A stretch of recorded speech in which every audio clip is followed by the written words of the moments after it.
All right, as you know, we got another great episode lined up here on YouTube for you. But just a heads up, we recorded this prior to Woj and Windhorst releasing the ESPN article that kind of goes into some detail around the Brooklyn Nets thinking and the current Kyrie Irving situation. We do cover a bit of what's been going on around that in the episode, just not specifically some of the quotes from the upper level management with the Brooklyn Nets. So we'll get into all of that on our Thursday episode, but certainly dive into what we got here. Enjoy it. Thank you for making us your first listen of the day. And we'll be back in with all of that coverage on our very next episode, bright and early Thursday morning on the podcast and later in the day here on YouTube.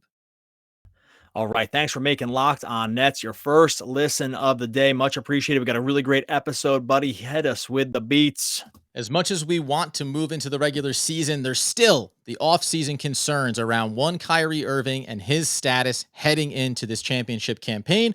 We'll talk about that, not at practice, but we will get back into the preseason game. We will talk about the other players like Bembry, like a Carter, and even the rookies again, and the way this Brooklyn Nets team has gotten deeper and stronger from last year to this one, making it possible to work your way through some of the potential hiccups along the way. Oh, it's going to be packed podcast here. Really excited for this one. Get really into the weeds and some of the depth of the team. Going to get into it all. But first, the theme music.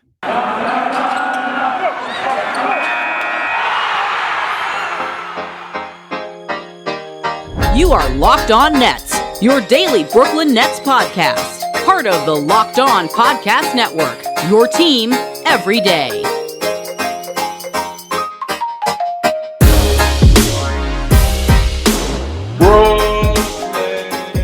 Brooklyn, yo.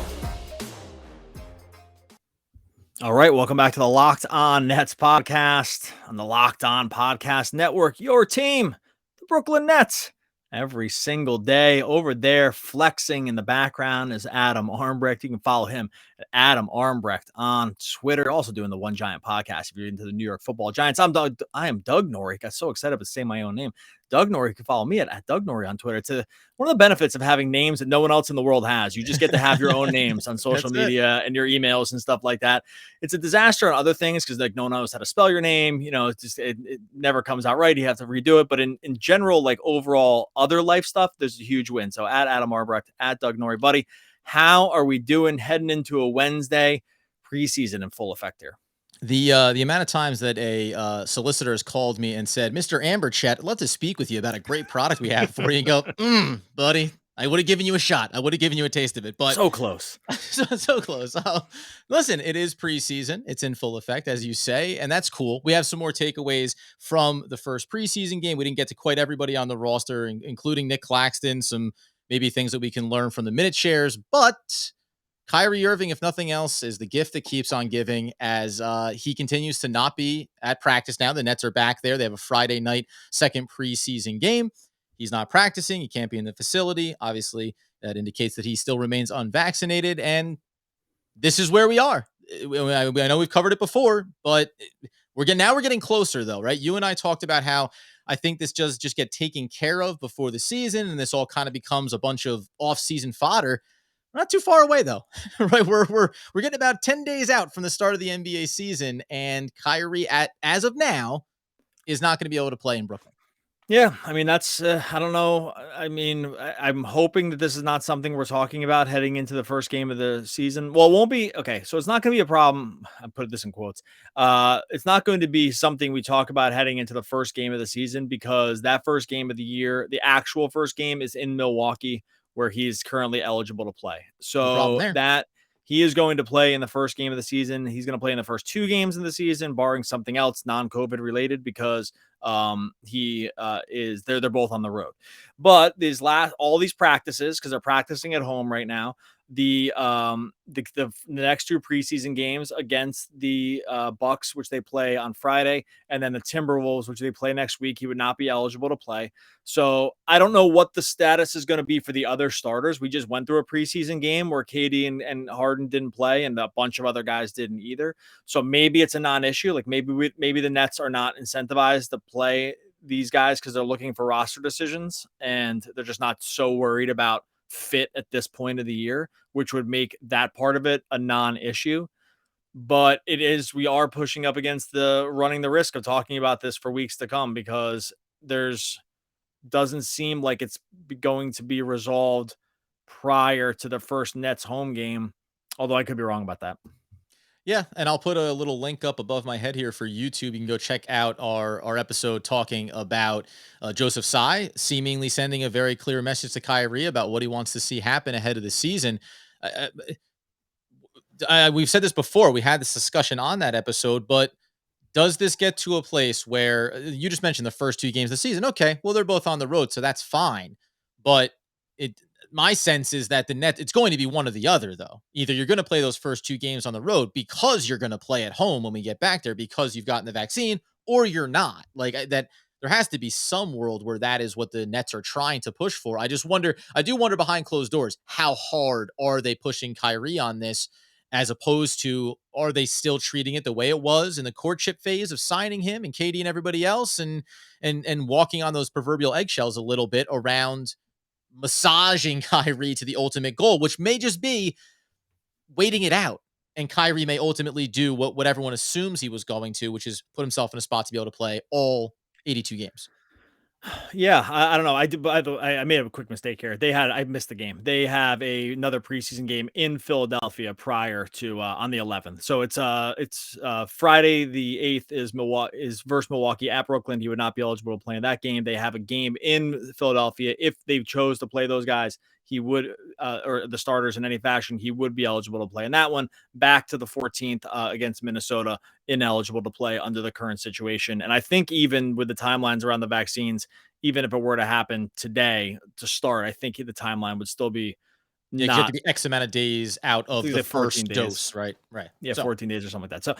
So, yeah, no, either way, I'll be even more insulted. Insulted is the wrong word. It's nothing to do with me personally, but I will be almost, I'll say, irritated if it turns out that if Kyrie ultimately is going to get the vaccine, he's going to be available. If he hasn't already gotten the first dose, like if he ends up letting this drag into the regular season, just matter of factly, like even that's going to be a little bit like, hey, man, like why even that? Like why not? Whatever your choice is going to be, why not just have it be finalized as opposed to drag it out just enough, just so you maybe miss a few games, just so it's kind of still a distraction and everyone still has to speculate on it until one way or the other the shoe drops. Yeah, it's on the table only because we've seen this kind of thing happen with him before around this stuff. Like there's been other situations where he hasn't played where the explanation has not always been there. So you never know. What I'm sure about is what we'll never hear is what the internal dialogue is. I'm 100% sure. Like, we're never going to know. The Nets are airtight around this stuff, and so there's just no way. I think I can say that part pretty confidently. I do not think we will have any idea of what the internal dialogue ended up looking like. Because just look back to all the other situations, Kyrie or non-Kyrie related around this team. These guys this place is a vault, man. Like you know some stuff, but you just don't know. You don't know everything. Like I don't need to be inside the vault, by the way. Like it's fine if all I end up hearing is good to go. You know, we're excited to have him back on the court and pursue a championship. That's going to be the message if Kyrie is good. Like I don't need to get in the weeds on it. The only thing that I find frustrating is the dragged out nature of this, right? If you said this issue came up on a Tuesday and on a Thursday, you had the solution, regardless of what the internal discussions were, I'd be perfectly fine with it. It's just the fact that the questions keep coming, we keep getting closer, and all of those dates and benchmarks that lead you to grow in concern around his availability for the season only get worse and worse. And then, it's like, to be fair, Kyrie Irving also does end up putting Joe Tsai and Sean Marks and Steve Nash and all of his teammates into more and more difficult spots of having to navigate the questions that they get asked because he keeps labeling it as it's a personal decision. I want to keep it that way. But reporters doing their job are going to follow up with anyone that they can about this. And it does create a level of distraction away from what is the odds-on favorite team to win the championship. And that's where you'd like the focus to be going into the season. Yeah, look, one more thing. We'll kind of shift focus to some more of this preseason game. He's not wrong when he says it's a personal decision. It's just one of these situations 100%. where it's like you are also in an occupation where it's a very high profile. There's other people involved. There's lots of people that want opinions on this stuff. This is a cottage, not even a cottage industry. It's a massive industry around this thing where it's just going to be a thing. If you, like I said before, if you work in an accounting office, or you work for, delivering the mail, or if you work at a grocery store, or you're a lawyer, you're not going to answer questions from the media all day about your vaccination status. When you are a high profile athlete, you are going to get asked a lot about it, and your teammates are going to get asked about it a lot too. That's just this reality of the situation, whether you want it to be that case or not. It's just the reality. And that's just kind of where the situation ends up being. I mean, it's again a personal decision, but this is where it just becomes a little bit different. All right, we're going to get into some more of this preseason stuff. Also, some other talking points from what we saw in that first game, maybe what to expect from some of these other games down the pike. First, got to talk to you about our friends over at Sweatblock. Hey, if you're like me, you know what this is all about. You used to maybe choose your shirt based on what was going to show the sweat the least. Especially if you're going to get up in front of a group of people to talk, you look in the closet, you'd say, hey, that one's going to show it a little bit more than this one. You want to make sure that you had at least look like you had a dry shirt the whole time, even if it wasn't true with Sweatblock. You don't have to worry about this anymore. Sweatblock keeps you dry or your money back. It's one of the best antiperspirants on the market. Number one, currently ranked on Amazon in the antiperspirant category. Take that, number one. You can wear what you want to wear. It's a secret to confidence. It's a must-have for everyone's toiletry bag. Big presentation, hot date. Everyone can benefit here from Sweatblock. Make sure you go over to sweatblock.com right now. You can get 20% off with the Locked On promo code, just like our podcast network, Locked On, the promo code for sweatblock.com, or you can head over to the aforementioned Amazon, CVS. It's there as well. Like I said, money back guarantee if this stuff doesn't work for you. I've used this stuff. It just definitely works. You put it on once a night. You're good to go for the rest of the week. This is how Sweatblock works. It's kind of just I don't want to call it like a magical kind of thing here, but it's going to change your life if you use Sweatblock. Sweatblock.com, 20% off, promo code locked on, sweatblock.com. And you've heard us talking about this before. Back in 2018, the fantasy experts over at Sleeper realized that fantasy basketball was broken. You find yourself in these matchups, and then just because your opponent had more games and more opportunities for minutes and points and all the stats they needed to beat you, you lose? No.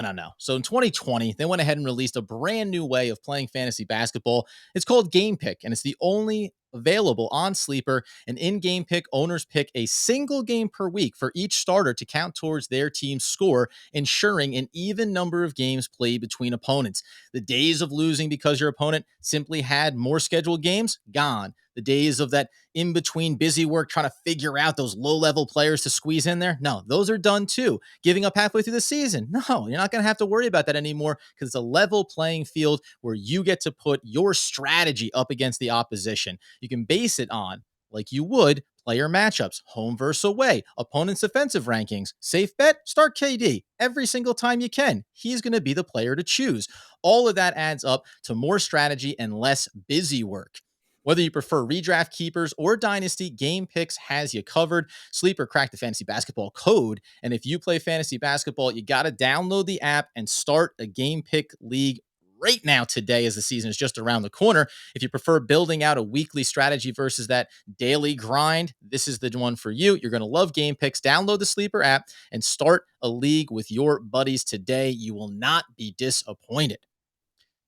You said, as we move off topic here, into some other things coming out of that preseason game, since we are excited about the Nets being back on the court and playing basketball, there's still a couple of guys that we didn't get a chance to get to from that performance.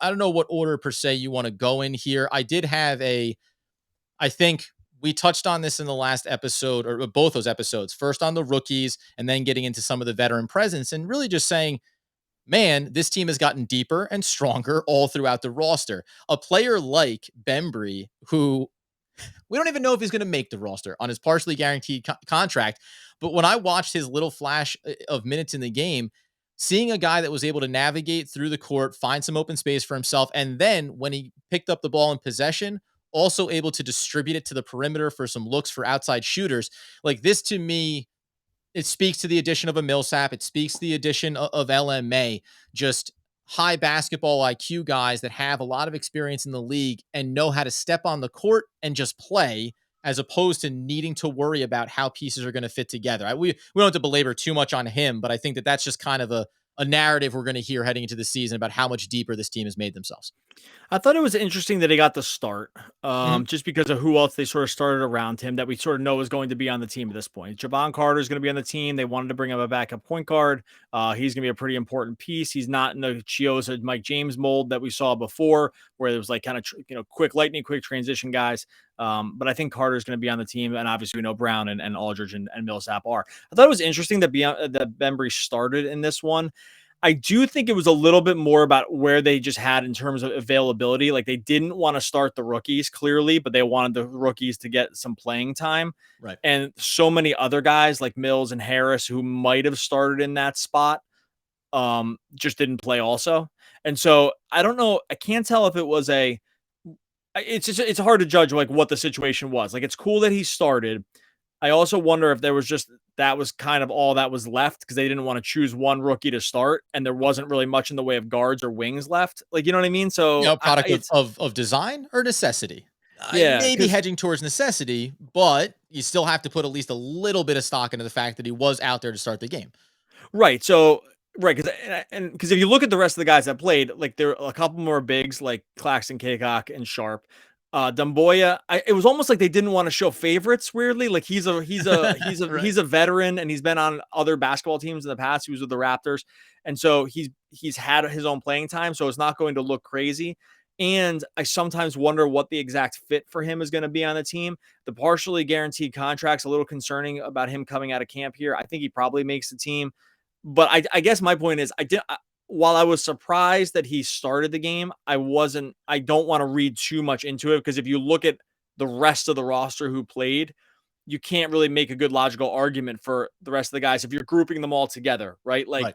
Seiko is a a second year or third year player, second year or third year player that coming Yeah. over from the Pistons. The rest of the guys were rookies, and then it's like Claxton. And Right. so right, so it's like no one there is going to get the thing. So I don't want to read tea leaves. I don't think that him starting this game is this sign that this is going to be like a rotation player or that he's even going to be on the team. Again, the money's not is only partially guaranteed on the 1.9 million. And so I'm just not sure where it ends up with Bembry. In the times that I watched him on Toronto last year, the game's pretty limited. So I like they kind of weirdly played him at like a weird point guard, hybrid guard at times. It just didn't really always work. And so I don't know. It'll be interesting to see where it lands. I will say it'll be kind of interesting to see what happens over these next two games in terms of where they land with the rotations, right? Because I just don't know who we're going to end up seeing. Like I said, that first game they would clearly just kind of wanted to get a look at the young guys, and that was kind of it. It was start five veterans, play them a little bit. See, it's not a rotation they're ever going to run in the regular season ever, and so it's not like no one needs to worry about that. I do think we'll probably learn a little bit more from these next two games in terms of where the playing time ends up being, because that's where I would start looking at a guy like him to see if they think he's part of the long term plans. Well, that's the trick of maybe not seeing the starters at all, right? Or I mean, the big stars, I should say. If you're not going to see any Harris and you're not going to see KD and you're not going to see Harden or Kyrie or anybody that potentially could play, it's hard to really get a sense of how do these rotations flesh out. The two things you mentioned were one, I think him starting is also he's a veteran, right? So I think that Steve Nash and the Nets get. Listen, there's no expectations for rookies. They're going to play when they play. We'll tell them what they're going to do, but there is some level of hey, we brought you in. So I think a veteran player, especially one that maybe on a partially guaranteed contract could or could not make the roster. You're going to give him every opportunity to showcase what he can do for you, so you get a sample size as well. So that I think is the one piece of him getting the start. And then the other interesting thing will be we talked about the other day the rookie play and also the backcourt with Bruce Brown. It's a crowded guard room now, so if he's going to have a spot, he has good defensive upside for as far as what his skill set is going to be. I think it has to be. You look at him in the vein of Joe Harris. Well, what about when you want to get a little bit better defense depending on the rotations? Bembry comes in that place. Like that's where I think you would want to utilize him. And again, not having everybody else on the court in the first preseason game makes it really hard to flesh out if that holds any water. So I don't know if we'll get that answer in the preseason, depending on what the major players do for this roster. Yeah, we probably just won't. I think we'll get some. I think we'll understand as it'll depend because it was right. It was outside of Aldridge and Millsap and Brown. again, it was also a numbers thing. It's like, hey, at some point we just need to have enough guys. Like we don't want to overtax any of these guys. We don't want to play anyone 33 minutes in a preseason game. And so there just have to be enough guys to come in and play. We want there to be some understanding of whatever schemes we're running. It's all pretty vanilla at this point. So, but I wouldn't, like that's what I said, I wouldn't read too much into what they do. I would be interested to see if they switch up the starting lineup a little bit next game, or if they decide to start one of these rookies. Like that would be interesting to me now that maybe if there is something of a pecking order being able to starting to flesh itself out, where they're not going to feel bad around the messaging or the optics around who ends up starting. I would be interesting to see, if that changes the next game. Like, look, we already told you one guy is not going to be playing. We know Kyrie's not playing. So, I still probably think that they don't feel crazy incentivized to play any of the really, really like the three big guys, specifically Harden and KD at this point, just because for what? I don't, why even bother risking an injury with these guys for games that don't matter? I'll throw Harris in there too, right? Like, what are you gonna? I mean, what are you kind of gonna learn about Harris? everybody. Yeah, like right. You're not learning a ton. You already know you sort of already know where they stand here on the roster. There's no mystery that needs to be solved. You're not worried. You're not spending the preseason being like, hey, let's take a look at like some KD and Patty Mills minutes and see if it works. It's just gonna work. Like there's nothing in the preseason that's gonna really tell you that, unless you're just looking for some live game action in front of a crowd and you want to make sure everyone gets a little bit of that run to start the season before you open up in Milwaukee. Otherwise, like they're not saying like, now let's test the Harden minutes. Let's test the Harden and LMA. I do love the idea of Steve Nash being like, God, I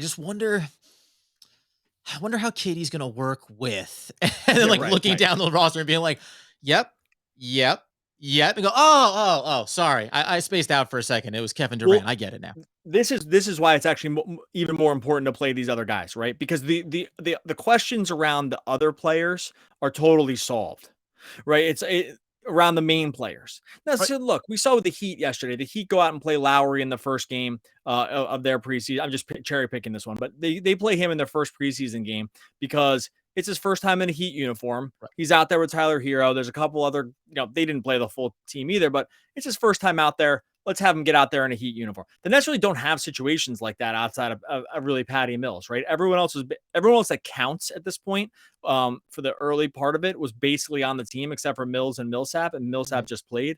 So there's no reason to really do those kinds of things that other teams might feel like they need to do, right? Because you said it yourself. Like, what are we learning about who plays well with Kevin Durant? Newsflash, everybody. Right. So who plays well with James Harden? Basically everybody. And so there's nothing really to learn. I do think, though, getting this opportunity to get even more Cam Thomas against NBA defenders, right? Seeing what you have with some of these rookies, seeing if Demboy is actually going to be a guy that can actually make the team. Like that, those minutes actually do count for those guys way more at this point than they do for the superstars. Yeah, and that's the difference where, so you mentioned, Patty Mills or Paul Millsap. They're incredible signings in the offseason, and also there's not name cachet in the regard of you want to get them out there in front of the fan base. Also, the Nets were also on the road, so it didn't matter as well. But those things don't matter nearly as much for the Brooklyn Nets. You touched on that piece, though. I want to get into it a second, and that's about the backcourt to me and what maybe you can learn over the rest of this preseason if you use the minutes right.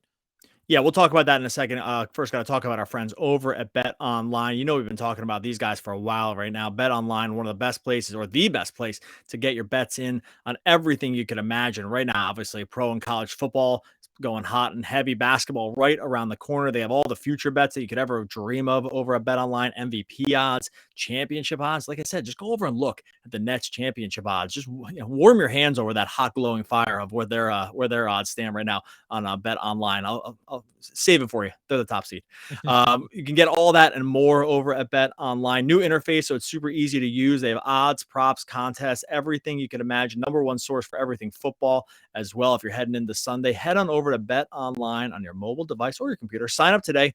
You're going to receive a 50% welcome bonus. It's got to be your first deposit, and you have to use the promo code Locked On, just like our podcast network. For that 50% bonus, promo code Locked On. Football, basketball, boxing, favorite Vegas casino games. It's all there. Take advantage right now of the amazing offers they have for the 2021 season. Bet Online, the fastest and easiest way to bet on all your favorite sports. Bet Online, where the game starts. I do want to. We talked about this ahead of the show. I do want to get to Nick Claxton. I don't know if we will or not. There's some things to flesh out there, but you brought up the point about the backcourt. So in the first preseason game, Bruce Brown, he's making the roster. You know what he brings for you. Even Carter, he's making the roster. You know what he's bringing to the table. But what I would find interesting is two guys we talked about on the rookie coverage episode, Duke Jr.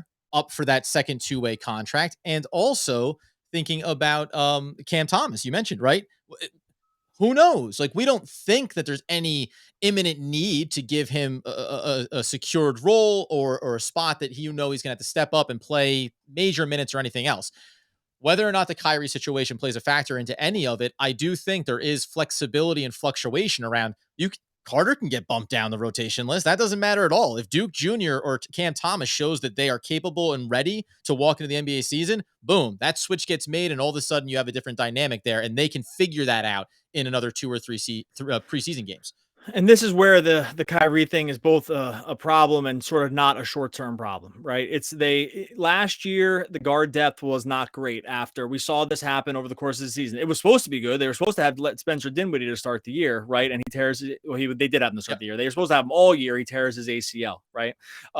Then they have kind of Karis LeVert that can come on, that can kind of play that role of off the bench scorer if they need to. He gets traded for Harden, which is fine, except then Harden gets hurt, right? and then Kyrie misses time. And then you get to the end of the season, and now that depth is basically decimated, and there's really a real dearth of guard play right after that. And that's what we saw in the playoffs.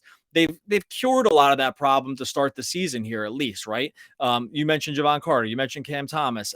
Are these guys the cream of the crop? No, but there's a role for them in a way that there really was. As I love Mike James. I love watching Mike James play. I love watching Chris Chioza play. We talked about Tyler Johnson and what he brought to the table. Let's just be honest. Even iterations right now, these guys are improved on what you were getting from those guys. Like Javon Carter is a much more accomplished two-way player. His defense has been highly touted by people that are way smarter than me around this, and so you're getting that from him. We've already seen Cam Thomas' ability to, at least in this a short sample size, be able to score. Again, after Dinwiddie goes down and these trades happen, that's just not something that existed on the roster. They really were trying to mix and match this near the end of the season in a way that really just wasn't tenable. It's not going to be a problem for right now. So that's where the Kyrie thing ends up being. It's frustrating to think about the team is not going to go in full strength, but they're also just set up better to weather that piece of it, at least in the short term, because they just have more bodies and talent behind them than they had last year. The bench is way deeper. I didn't even mention Patty Mills. By the way, just glossing over, not you, like us, just glossing over maybe the most important free agent acquisition that they made, which also bumps these guys down that rotation. I should have said him first. It was a mistake to not say him first. I should have mentioned him first and then the other guys. We were speaking about this specific first preseason game, Doug. Obviously, everybody understood that. That was you know what I mean? Am I right though? I mean, do you agree with that? Like the depth piece. Even without Kyrie, let's say, right? Like, let's just say even without Kyrie, you're still going to have Harden, Patty Mills, Bruce Brown, Javon Carter, and then throw in potentially, we know Cam Thomas, and potentially Duke Jr. if he were to make it on the two-way, right? So you're 6 guards without Kyrie Irving. So, and to your point, they're all more talented at the back end than any of the guys you had last year, as much as we loved some of those plucky little games that they gave us along the way. So you mentioned at the start of it, the value of making the best out of a bad situation, right? No Kyrie Irving. Maybe you would have liked to have seen something here in the preseason from the guys. Okay, what can we learn in the meantime? If some of these other players can check these boxes, that's where you confirm what you think you know about a veteran like Carter, and then you see how high some of these younger players can rise. And this is also, by the way, on the scale, why we don't mention Patty Mills, is because we all know what Patty Mills is, and we all know where he fits into the hierarchy. He's the first one, and then who else comes in there behind them? So they're in a great spot in that regard. I'll be interested to see, and I think we'll probably have to wait until the next episode to touch in on Claxton. You mentioned Demboya, who I'm interested to see here. Guys making the roster potentially. They're all in these small minute shares, and it feels like there is a finite number of spots here for a handful of all relatively young players. Interesting to see where the Nets go with them as well. Yeah, like I said, it's one of these. It's like a blessing and a curse. because think about the conversation that we were having prior to the season last year. It definitely wasn't around this kind of depth, right? It wasn't around this. The end of the bench decisions were more about, hey, are we going to have? Are there going to be? And we knew the team was going to be really good, but are there going to be enough like actual NBA bodies down all the way down there at the end of the bench? Because the team was deep, but we also knew it wasn't going to be the final generation, and we knew the team was going to change. This is just a totally different situation this year. It's just like it's really not even all that comparable to what happened last season, just because of the player turnover and just the sheer amount of talent that they have up and down the bench now. It's actually making it's going to, I guess my overall point is it's going to make it so that a probably good / exciting player is not going to be featured on the team at all. Like that's almost definitely going to happen, right? Like there's just going to be a numbers crunch where someone that we're excited about in some way is going to end up having little to no role on this team at all, because they're going to run out of minutes. It's a good problem to have. It's just going to be upsetting that it might be a player we like.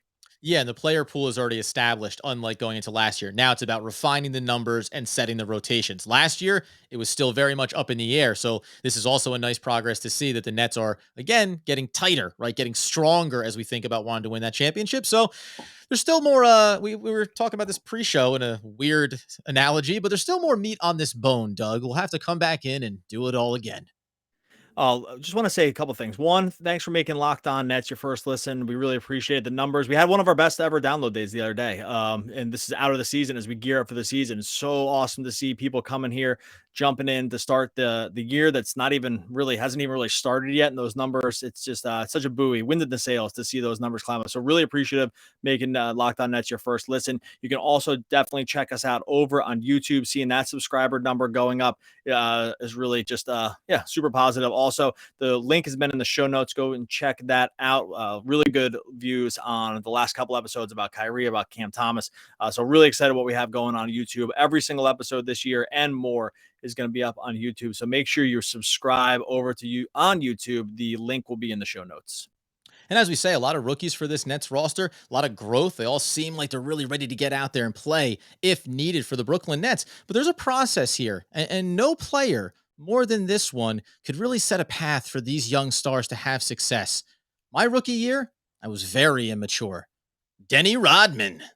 Oh, one of the all-time great poets. We'll be back again tomorrow talking more Brooklyn Nets basketball.